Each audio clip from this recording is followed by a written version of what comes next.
ಮಗಳಿಗಿಂತಲೂ ಹೆಚ್ಚಿನ ಪ್ರೀತಿಗೆ ಸೊಸಿನ ಕಂಡಳಲ್ಲ.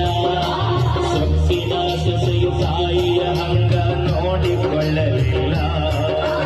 ಮಗಳಿಗೆ ಹೆಚ್ಚಿನ ಪ್ರೀತಿ